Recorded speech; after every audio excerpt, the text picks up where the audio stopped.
President of the Venezuelan American Association of the U.S. I would like to welcome you all on behalf of the Association and the Venezuelan American Chamber of Commerce of the United States, which are partnering to present this program series.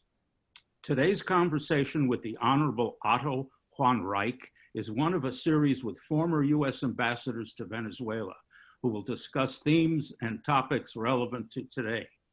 Next Tuesday morning, we are fortunate to meet with Ambassador Charles Shapiro, and the following Tuesday morning with Ambassador William Brownfield. And as luck would have it, I am also a former U.S. ambassador to Venezuela, falling between Ambassador Reich and Ambassador Shapiro. You may register for each program separately through the invitation.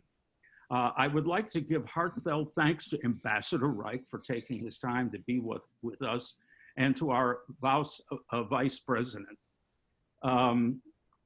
Also, thanks to the teams of both the Association and the Chamber for their great work in preparing this series. I invite those of you who are not yet members to consider joining one or both of our organizations. And now I would like to introduce our speaker. Since retiring from the US government in 2004, Otto J. Reich has been president of Otto Reich Associates, LLC of Washington, D.C. and Miami, Florida, a consulting firm which provides government relations advice to US and international clients. Ambassador Reich has spent most of his career in foreign affairs, primarily related to Latin America and the Caribbean, including private enterprise, government, and the US military. In 2001, President George W. Bush selected Ambassador Reich to be the Assistant Secretary of State for Western Hemisphere Affairs. In 2003, he became President Bush's Special Envoy for Western Hemisphere Initiatives and Senior Staff Member of the National Security Council. In the 1980s, Ambassador Reich received 3 appointments from President Ronald Reagan. One of these was as U.S. Ambassador to Venezuela. He served from 1986 to 1989, and upon completion was awarded the highest commendations of both the State Department and the Republic of Venezuela. You probably see some of them in back of him there. Ambassador Reich has a bachelor's degree in international studies from the University of North Carolina and a master's degree in Latin American studies from Georgetown University. Now, before we begin, let me point to the Q&A button on the bottom of your screen. If any of you want to ask a question, you can start by asking right now. Type in your question, and in the last 30 minutes or so of this program, I will read some, hopefully all of your questions. We have a lot of people online today, so we may not get to all of them. All right, let us begin. Otto, may I call you Mr. Ambassador? You may call me Otto. Okay. Okay, you were in Caracas before Chavez. How did this all happen? Well, Caracas before Chavez was obviously a very different place than it has been after Chavez. It is really sad for me as you know, as a U.S. official who served in Venezuela and who acquired a great deal of affection for the country, to see the destruction of it in every aspect, moral, economic, social, political, personal security. Everything has gone backwards in the last 20 years. And it's really tragic. And how did it start? You know, Venezuela was a prosperous country in relative terms. In fact, in the 1960s, as you know, Mike, there was a point where 60s and early 70s when Venezuela had the highest per capita income in Latin America. It was growing, the middle class was growing, it was providing increasing services to its population, but it was a dual economy, meaning you had an advanced petrochemical-based economy alongside what was still a developing country in many aspects. I think that the the ruling elites in Venezuela did not pay sufficient attention to that developing countryside of Venezuela. They paid a lot of attention to growing the economy, to providing services. There was an enormous amount of construction. I mean, we still see it today, some of the signs of that prosperity of actually, it began in the 50s, 50s, 60s, 70s, even 80s. But I believe that they should have paid a little bit more, quite a bit more attention to lifting the standards of living of so many of the people who lived in the barrios and in the interior of the country. Do you want me to go on? Well, you know, okay, Venezuela today is already in hell. Where is it going now? Well, I mean, Venezuela still is going down. It's going downwards. It's a vicious circle, and it's a vicious cycle because of the kind of political system that is ruling it and ruining it. It is, you know, they call themselves socialist, 21st century socialist. I think they're very, very similar to the 20th century socialist regimes, of failed regimes of national socialism. You know, the many aspects of fascism that we saw in Germany and Italy and Japan, and international socialism, you know, of the Soviet Union and the Soviet-controlled countries, or Soviet satellites like Cuba. I mean, Chavez made no secret of the fact that he wanted to turn Venezuela into another Cuba. He said the Cubans and the Venezuelans were going to swim in the same sea of happiness. Well, the only sea of happiness that the Cubans swim is away from Cuba and towards the United States shores. And unfortunately, you know, many of them haven't made it. The U.S. Coast Guard estimates about 80,000 Cubans have died in the Florida Straits in the last 60 years, just trying to get out, not including the hundreds of thousands of Cubans that have made it out of Cuba. And we're seeing that in Venezuela today. We're talking about the Cuban model, which has been copied down to the last member of these colectivos by Venezuela. They're excellent imitators of a genuinely rotten system. It is an extraordinary situation. I mean, Venezuela was still pretty rich when I was there, and to see all of the things that have happened simultaneously, the fact is that few countries, no country has ever been that destroyed in the past except for war. And Venezuela has done it to itself. PDVSA, the national oil company, look what's happened to what was once the most efficient oil company by many standards in the world. Just, you know, I don't know if you want to go further down the litany of how bad these things are, but my favorite description of Venezuela today is a criminal enterprise. Well, it is. It's an organized crime state. It is run, I don't think by just one mafia-style family. I think it is a lot like when the mafias ran rampant in the United States in several cities, in Chicago or New York, where they fought among themselves. They cooperated, of course, against against law enforcement, but they also fought against themselves for turf and for money and for the various illicit businesses. And I think that there's a large element of that in Venezuela among the various families run by politicians or generals, or in some cases, even some private sector people. The fact is that Venezuela is not a normal country. It shouldn't be considered a normal country. I think most of the world has now recognized that. The fact that 60 countries recognize the opposition leader, Juan Guaido, as the legitimate president indicates that.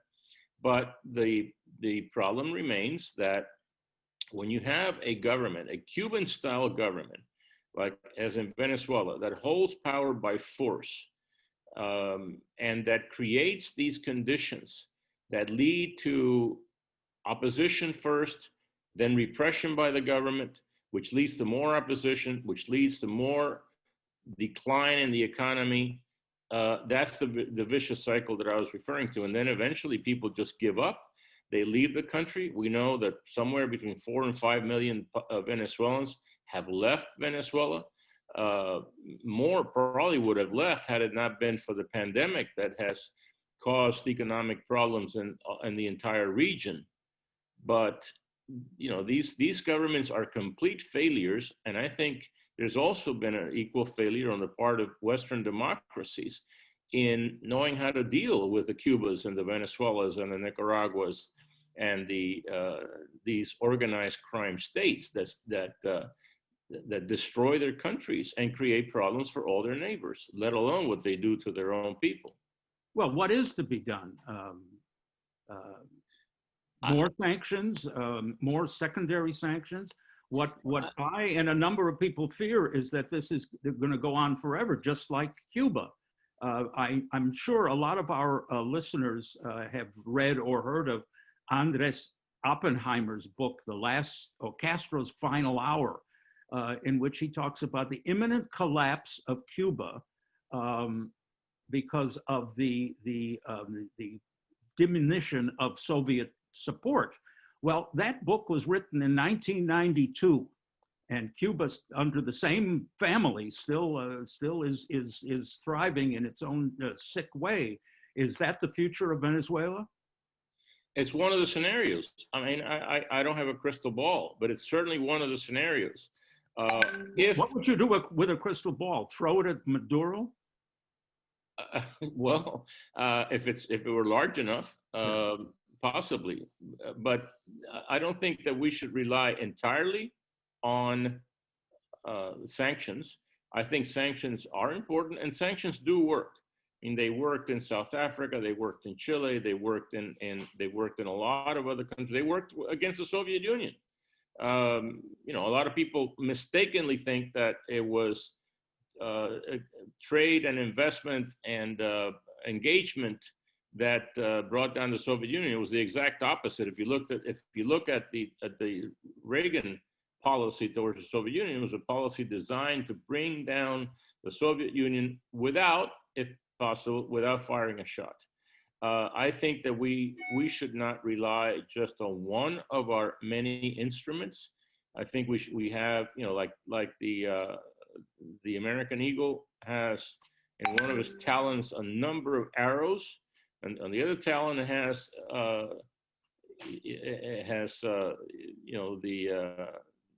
in any event, the talons represent a lot of the instruments we have: military, political, economic, commercial, informational, etc. I think we should use all of our instruments to make a decision that we cannot live with that particular government.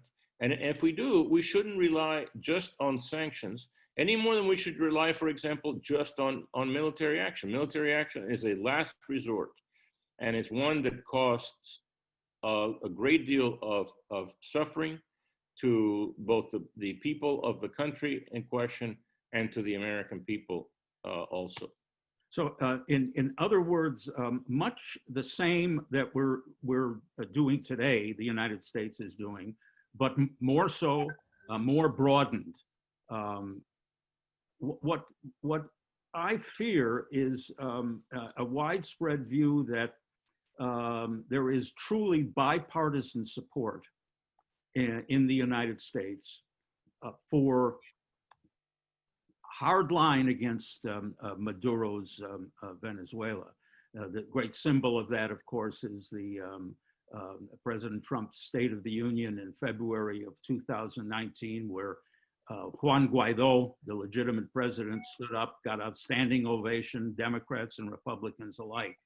And so everybody's talking about bipartisan policy continuing on Venezuela.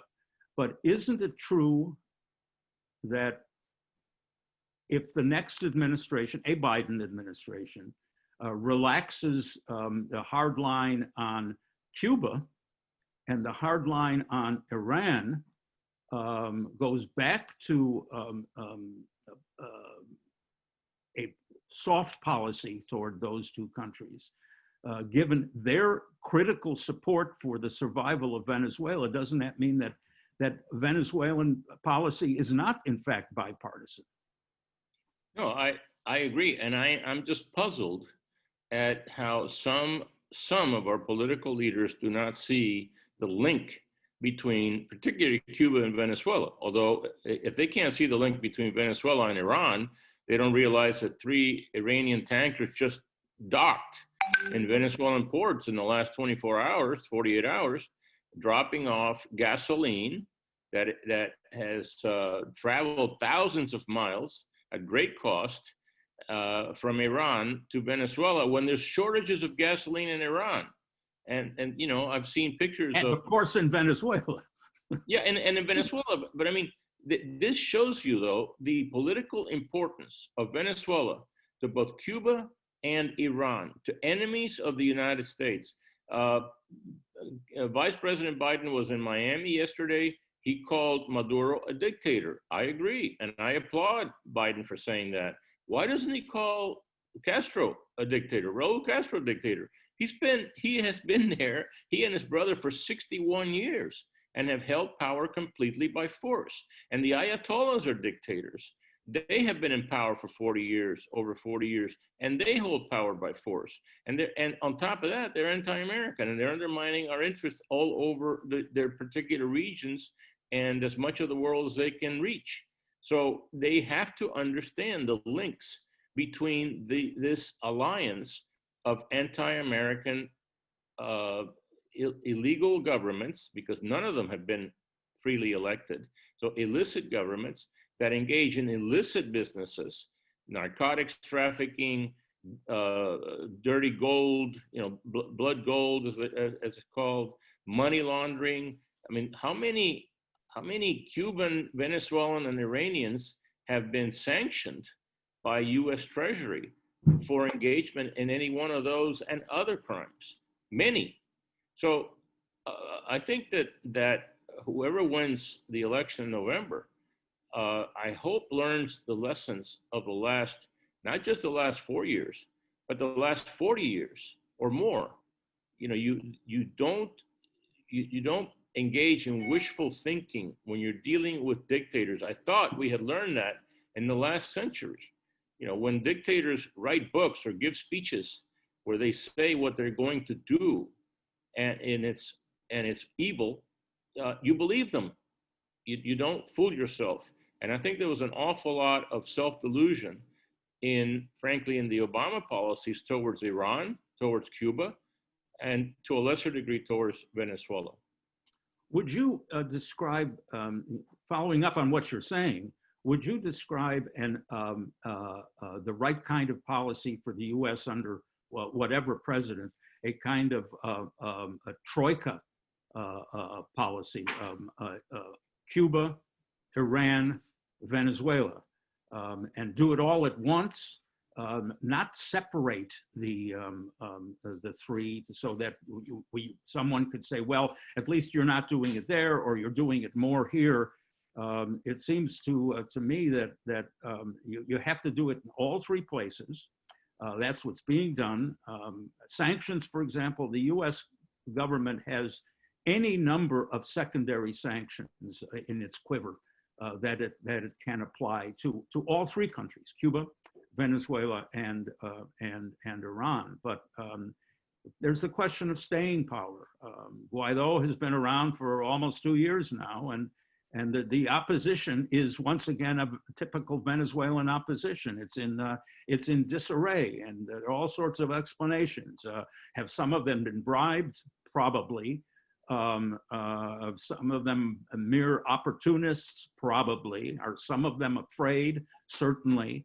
How long can a Guaido hang on, especially with these fake elections coming in December?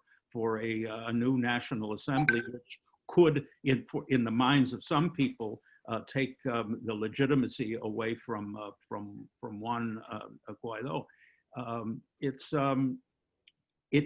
a vicious circle, and I, for one, am not optimistic. Are you? Well, you raised a very good question. What should be the U.S. policy? I had the privilege, and you also worked in the Reagan administration, and the first thing that Ronald Reagan did was state clearly what our policy was, and one of those statements, it was not just one speech or one declaration, but one of the things was very controversial at the time. He called the Soviet Union an evil empire. And, I don't know if you recall, I certainly do, that when he did that, there was this reaction in the, American opinion leader class and the chattering classes. They said, oh my gosh, this guy's going to cause a war with the Soviet Union. How can he call a country like that's armed to the teeth an evil empire? And there was reaction even inside the State Department. State Department tried to remove that sentence from Reagan's speech, and it was put back in by the White House speechwriters. The same as the line that Reagan used at the Berlin Wall. Mr. Gorbachev, tear down this wall. The line was taken out during the interagency process of vetting that speech, and Reagan put it in the car on his way to the Brandenburg Gate where he gave that speech. He put it back in because he thought it was very important, and I agree, to state what your values are. Those were not declarations of war. Those were declarations of the nature of our enemies. It was an evil empire. And Gorbachev had the power to tear down the Berlin Wall and free the Eastern European satellites of the Soviet Union. And that's what eventually happened. And we found out later on that Reagan's speech in '83, where he called the Soviet Union an evil empire, had an enormous psychological impact on the Soviet leadership, because they knew, being part of that empire, that they were doing evil things to their own people and to others. And the fact that the leader of the free world called them out on it had, as I said, this impact where it demoralized them, and it made them realize that they had been denuded. They had been exposed to the world as an evil empire. And we know that from declarations of people after the fact, after the Soviet Union disappeared, only a few years later. Let's not forget, there was only 6 years between Reagan's speech in '83 and the fall of the Berlin Wall in November of 1989. So I think the first thing we need to do is have a coherent policy, explain it to the American people, explain it to our allies, and explain it to our adversaries, and say, we are not going to put up with you. We are not going to go to Havana and watch a baseball game with a leader of a country that has killed who knows how many thousands of Cubans and has killed American citizens over international airspace. That diminishes our values, diminishes our moral standing in the world. Well, sorry, I didn't get into the other part of the other. I agree with what you're saying, and I think it's a powerful statement. One of the questions is, will that kind of thing work in a place like Venezuela today, which is a very different place than the old Latin American dictatorships that you and I were very familiar with. Right. It's no longer a task of the dictator and his wife and a couple of generals and the kids and the dogs and cats are all sent to Paraguay, where they're assassinated by an Argentine guerrilla. But that's beside the point. it's not just one person. It's not just Maduro. It's not even just the Diosdado Cabello or Tarek El Aissami. It's thousands of generals, 3,000 generals in Venezuela, more than the U.S. Army has, and they're all very comfortable. They're living well. I mean, they have their gasoline, they have their food, they have everything, and they are rightly afraid to go to most places. These generals can't even visit their $80 million apartments on 57th Street in Manhattan, which I walk by regularly, look up and see the dark apartment buildings. I have recommended to the de Blasio administration that 57th Street be renamed Calle Bolivar, but de Blasio doesn't listen to me or anybody else these days. The question is, can you be optimistic? Can you expect, with all these generals, Cuba in effective control of Venezuela, 1 million armed kids, colectivos? Can you be optimistic about what's going to happen in that country? Or is it going to turn into another long-term Cuba, a long-term Iran, or a North Korea? Right, or a Libya, or a Syria. You know, I mean, we used to debate whether, when we were in government, Mike, we used to debate whether a dictator, even a brutal dictator, would turn his weapons against his own people. We know the answer. I mean, they have done that. The Cubans have done it. The Venezuelans have done it. The Syrians have done it. I mean, Assad will kill every last Syrian who he can't subjugate. And he's very, you know, he's gone a long way towards accomplishing that. We're not dealing with normal people. They're murderers. That doesn't mean we should be pessimistic. We have to have, again, a strategy. Going back, you know, we're all a product of our circumstances and our experiences. And you know, I think as formative experience in this field were the 8 years that I spent in the Reagan administration. And you know, we were facing a very serious situation with the Soviet Union, a hostile country that was expanding, had been expanding throughout the 60s and 70s until Ronald Reagan came in. And it took a determination and a strategy to first stop the expansion of communism. And I have my own place and time where I think that stopped.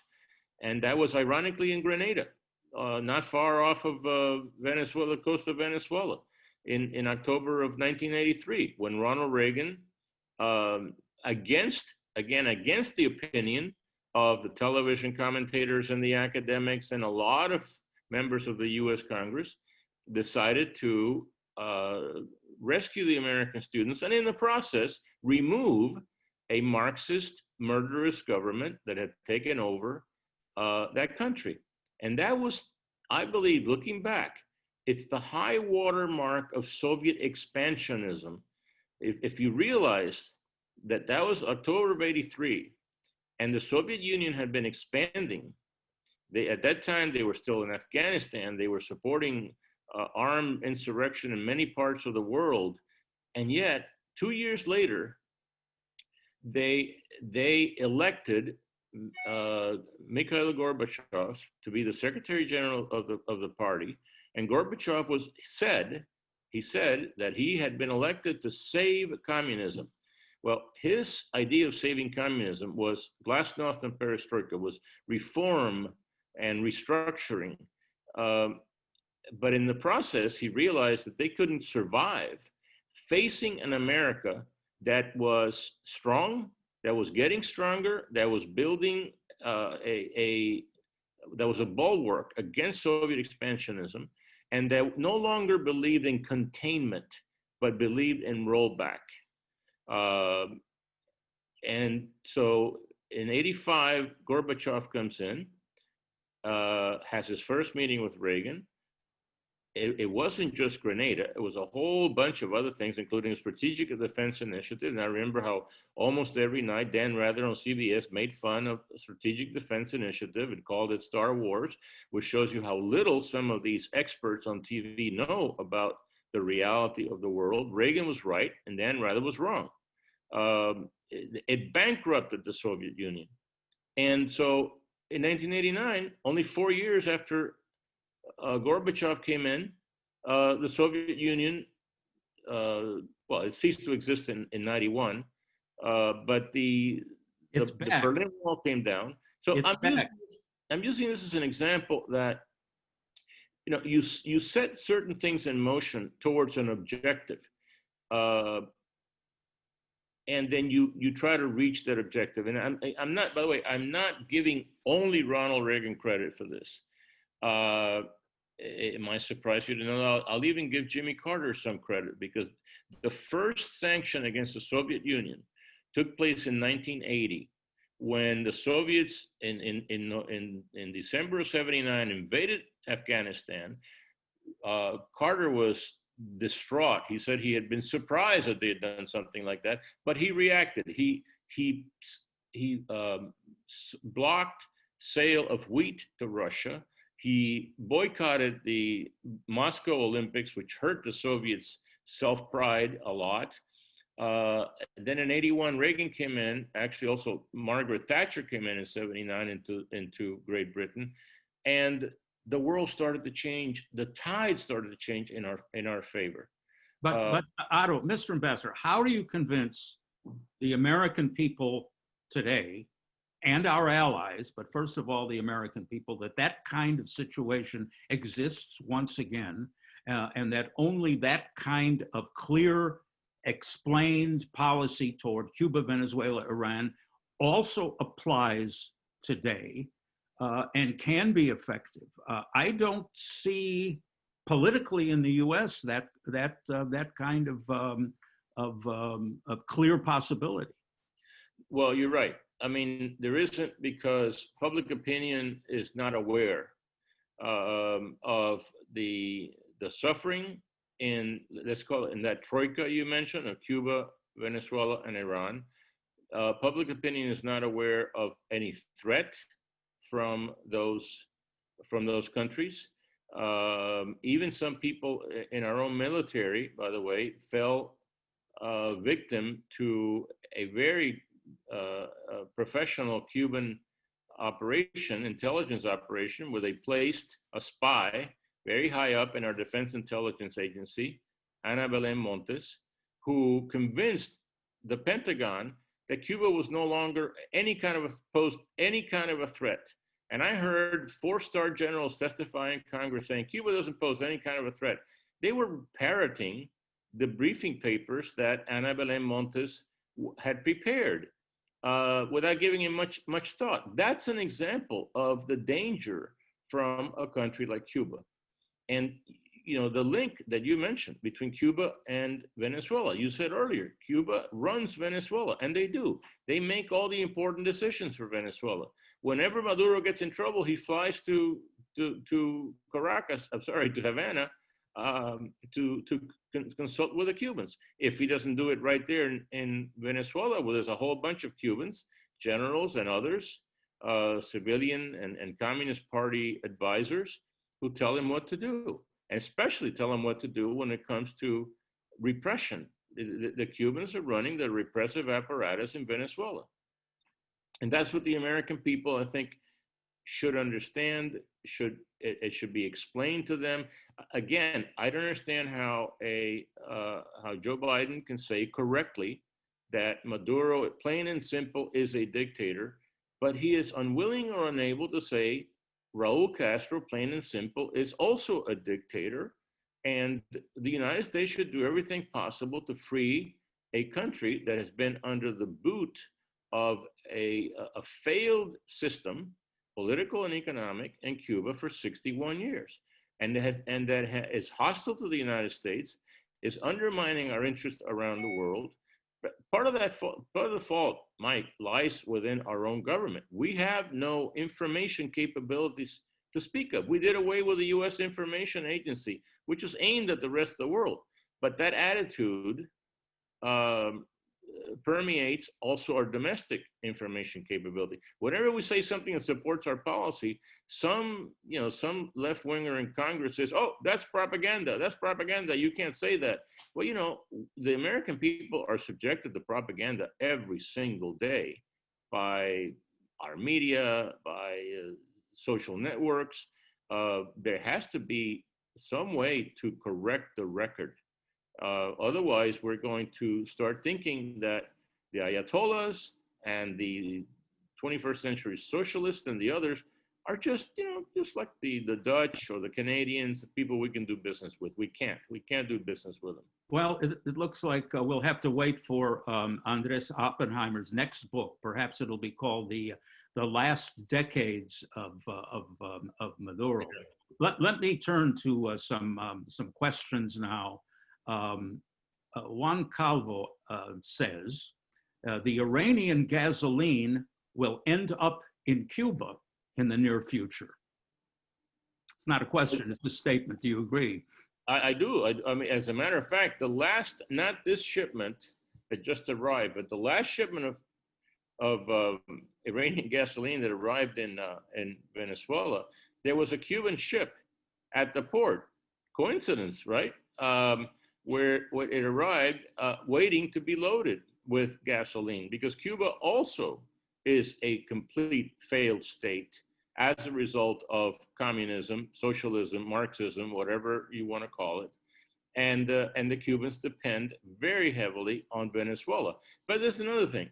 From what I understand, at the current rate of consumption, daily consumption of gasoline, these three ships that have just sailed for, who knows, 2 weeks, 3 weeks, a month from Iran to Venezuela, they're carrying 8 days supply of consumption of gasoline for Venezuela. So this is unsustainable. They don't have enough ships, they don't have enough gasoline, and especially since they're also sharing that gasoline with Cuba. Well, perhaps under a new American administration, we can allow the Iranian ships to go directly to Cuba rather than stopping off in Venezuela. Yeah, I wouldn't be surprised. There's a tendency, unfortunately, in our country to, when there's a change in government, to say everything that the previous government did is wrong, so we're gonna do the opposite. I saw it happen, when the Obama administration came in, they wanted to be sort of the anti-Bush. Whatever Bush had done, they wanted to do the opposite. And as a result, we ended up with the horrible Iranian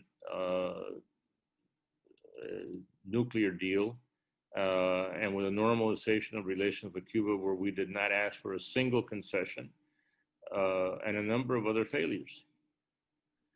Here's a question from the same thing. Martin Schubert. You have any opinion on the Venezuelan gold being held at the Bank of England? It's the subject of a current court case. Right. I realized that there was a case in the last a court decision in the last 24 hours that overturned a lower court decision, and this latest decision appears to give some hope. I don't think it's a final decision to Maduro, that he might be able to recover that $1 billion. I can tell you what would happen if Maduro recovered that $1 billion in gold that's at the Bank of England. It will be stolen, just like all the other gold and all the money that has come in from oil and everything else that Venezuela has produced in the last 20 years. There has never been, as you said, such a decline in a nation's economy short of war as there has been in Venezuela in the last 20 years.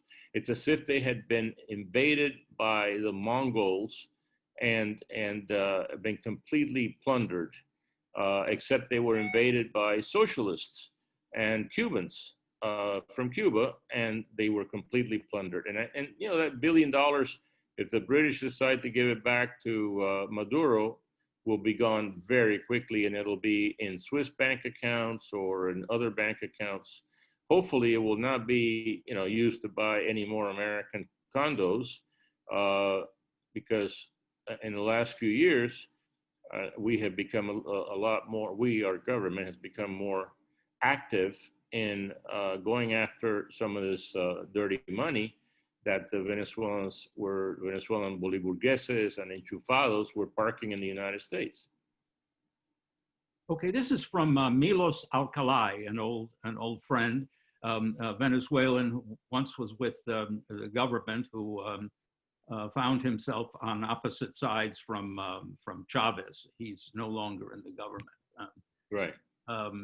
He talks about the common strategy of democratic countries, members of the OAS, the Grupo de Lima, the European Union, Japan, South Korea, Israel, and others. How do we maintain the joint declaration signed with the U.S. with all democratic institutions to pressure for a democratic transition in Venezuela? Well, I think it's significant, actually, that this coalition was created. It is unusual, as you know, in Latin America, particularly. I mean, obviously it has 60 countries, so it's beyond Latin America. But Latin American countries have been reluctant to criticize any of their brethren, unless, of course, they're engaged in some kind of a border war or some other hostile act caused by one or the other. But they don't like to, what they feel is interfere in the internal affairs of other countries. I mean, I can understand not wanting to interfere in the internal affairs of other countries, but this is a little bit like if you're living in, in a neighborhood and you don't want to interfere in the house next door where, the father may be killing the children. You have to interfere. You have to at least say something. You have to call the police. You can't just sit there and say, oh, no, it's none of my business. And unfortunately, what a lot of Latin American countries have done for centuries is they don't criticize the internal affairs of any other country unless it's the United States. It's okay to criticize the United States because we're so big and powerful. But they really finally came together in this Grupo de Lima and other coalitions. And I think a big change took place in the Organization of American States, to my surprise, with the current Secretary General, who decided to emphasize freedom and the pursuit of happiness and life of the people of Latin America, instead of the Calvo doctrine or those antiquated doctrines from almost 200 years ago that said, no, we don't interfere in the internal affairs of our neighbors, even if they're killing their wife. So I'm very happy that this happened. How do we keep them together? I think the Venezuelans themselves, and we haven't talked too much about that, but the Venezuelans themselves have to behave in a way that they elicit support. I'm talking about the democratic Venezuelans. I'm not talking about the government or the military or the parts of the military or the parts of the civilian sector, the private sector that supports the government or lives off of it or profits from it. I mean, the opposition has to behave and act in a way that it elicits the support of the international community. Is it? It has in some cases. It can do a lot more. I remember when I was in government in the Bush 43 administration, the early 20s, early 2000s rather, early 20s. Seems like it was the early 20s. Seems like it was 100 years ago.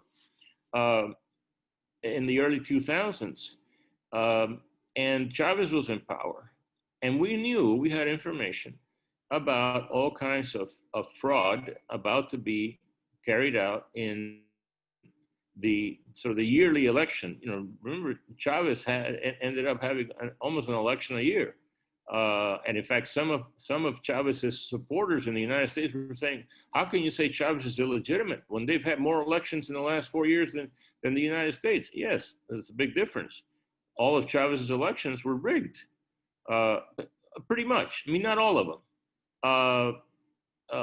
even the ones where he slightly lost. There was one, I think, in 2007, were rigged so that he would lose by a very small margin. The referendum in 2004, the revocatory referendum, was definitely rigged. He lost it, but there were members of the opposition who would come to Washington and tell us. I was assistant secretary for part of that time. I was in the National Security Council for part of that time, and they would say, "Please don't criticize the election. We're going to win." This is the opposition. I mean, they were engaging in, again, unfortunately, in delusion. We're going to win. It doesn't matter if Chavez controls the CNE, the National Electoral Commission, or if he controls the military, if he controls everything else. We're going to win. Don't say anything. And at first we followed the advice of the Venezuelans. We figured, well, they know their country better than we do. They may be making a mistake. But I think that there were many occasions, and by the way, they did make a mistake. There were many occasions. And some people in the opposition are saying some of the same things today. Yes, 20 years later. So that's what I'm saying by the Venezuelans have to earn the support, the respect and support of the world community. It isn't just a matter of, coming to Washington or London or Paris or, wherever they're looking for support and saying, you've got to support us because Maduro is such a bad man and he's killing people. All that is true, but they have to be honest in many, many ways, in every definition of the word, and they have to earn that support. This is from Mauricio Tancredi. What happens if Maduro decides to go the two-headed dragon Chinese way and truly opens the economy but stays as dictator?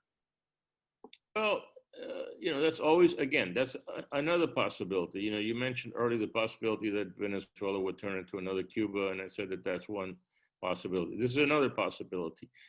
Interestingly, that's also been discussed in Cuba for quite a long time, and they haven't done it.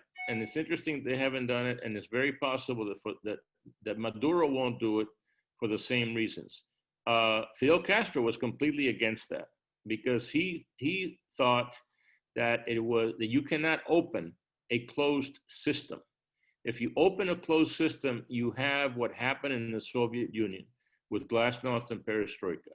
If you're going to remain in totalitarian control, in the totality of control, you have to have the totality of the instruments of control.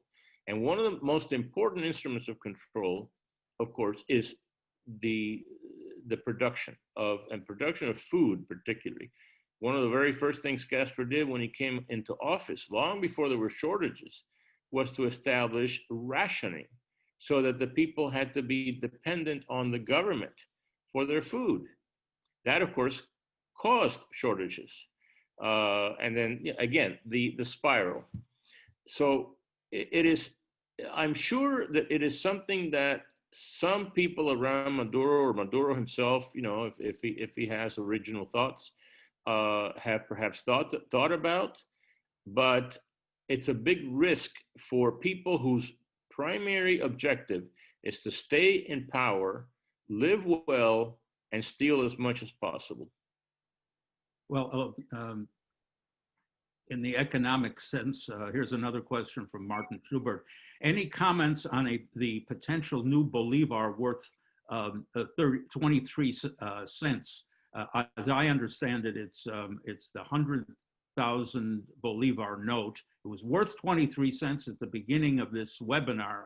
I don't know what it'll be worth at the end of it. Any comments on that? Well, what can I say? The only thing I can think of is that whatever it's worth is probably less than the value of the piece of paper that that is printed on. And if you add the value of the paper, the cost of the printing, the cost of the shipping, the cost of the distribution, it's a heck of a lot less than that. It's a little bit like our copper pennies, which I understand are now worth more.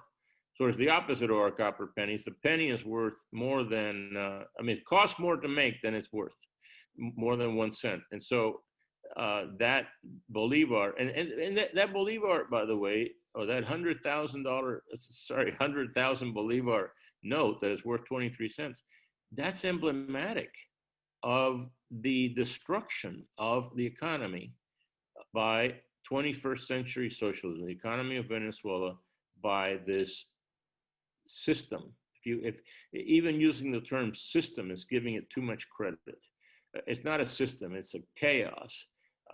It's government by selfishness, government by filling your pockets and ignoring everything that's happening around you.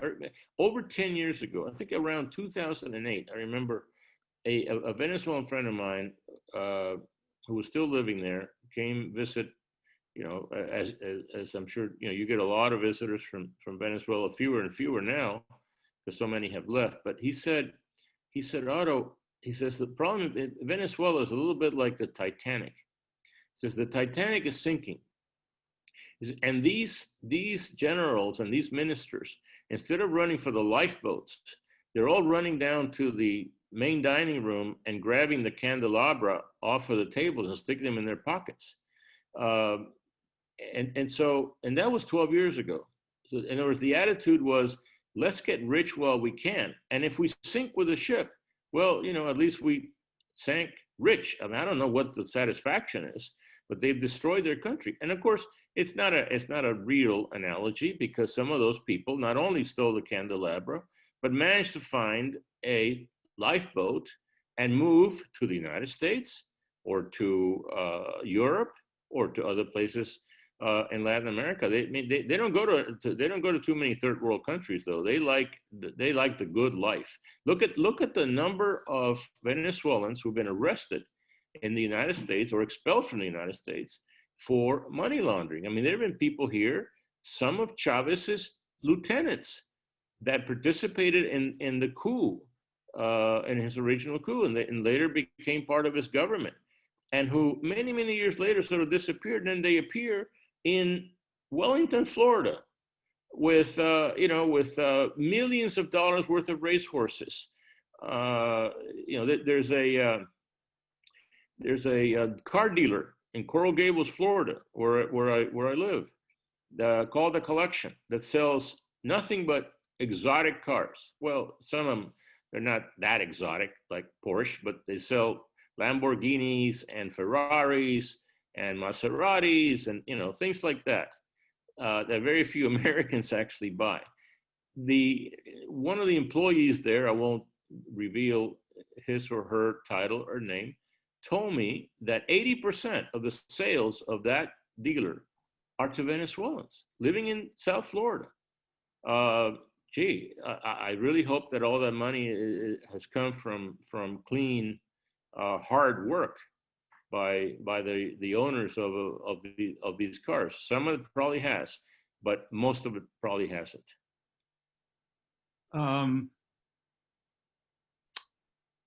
Here is a question about whether or not there will be any kind of military intervention.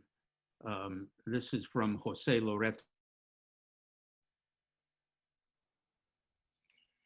I said earlier that military intervention is yes, it's an option.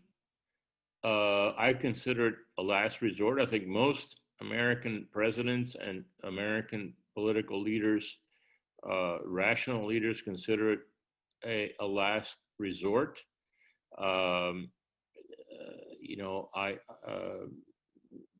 was in the Army. I was stationed in Panama.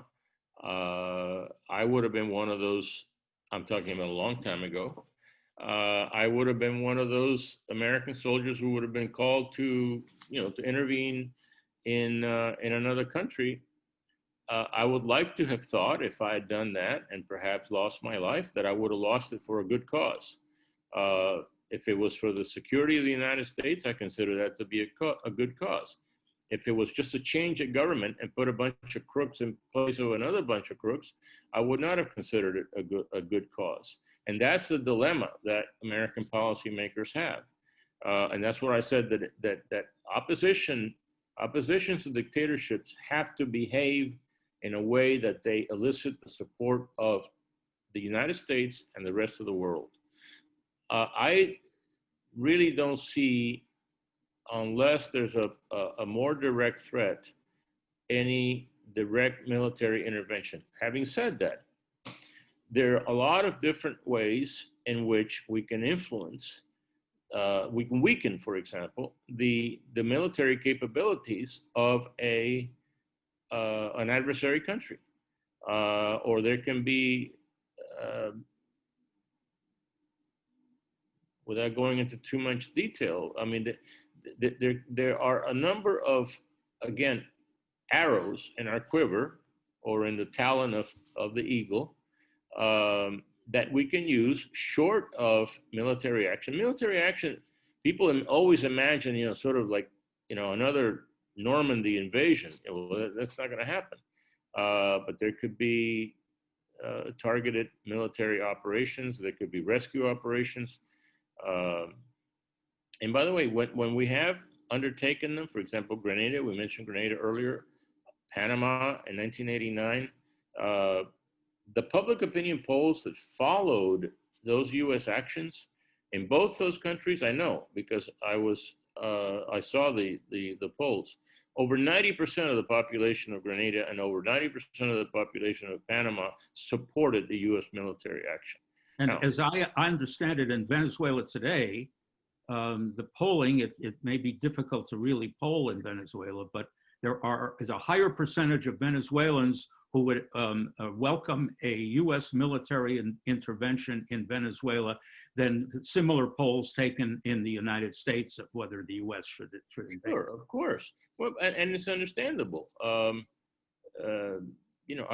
went to Panama several times just before the invasion in '89, and my Panamanian friends were literally begging me, I wasn't even at that time. Oh yeah, I was still in government. I was just visiting, and they were saying, why doesn't the United States invade? And of course, even if I had influence over that decision, I couldn't have told them anything. And yes, of course, if you're living in a society like Cuba or Venezuela or Iran or Panama under Noriega or others, you do want to be liberated, and you don't want to be liberated by the Red Army. You want to be liberated by the Americans who get the job done and then they move out. They go home. Well, on that note, Mr. Ambassador Otto, thank you very much. We could go on for a long time. There are another dozen or so questions that we haven't gotten to, but time has crept up on us, and I would now like to thank everybody and pass this on to the Vice President of the Venezuelan-American Chamber of Commerce, Jesus Aveledo. Jesus. Well, yes, thank you so much. In the name of the Venezuelan, you hear me? Sorry? Yes. Yes. Okay, great. Thank you, Ambassador. Thank you to Otto Reich, Ambassador to Venezuela, and Michael Scholas, Ambassador to Venezuela. And thank you to all the director of the Venezuelan-American Chamber of Commerce, also to the Venezuelan-American Association. And I invite you to the following webinar that we will have in the next 2 weeks. The next will be with Ambassador Charles Shapiro. You are all invited to be registered at that webinar. And the next will be with the Ambassador to Venezuela, William Brownfield. So you all are invited to be there. And thank you all for being here with us. I invite you to be a member of the Venezuelan Chamber and also to be a member of the Venezuelan-American Association of the United States. And thank you both, Ambassador. It was great to hear Ambassador Otto Juan Reich. We did a great job in Venezuela, also as Michael Sco. We hope to have Ambassador like you in the near future, in the near close future. So thank you to be with you today, and thank you to all the attendees. Thank you. Thank you for the opportunity. Thank you. You're welcome.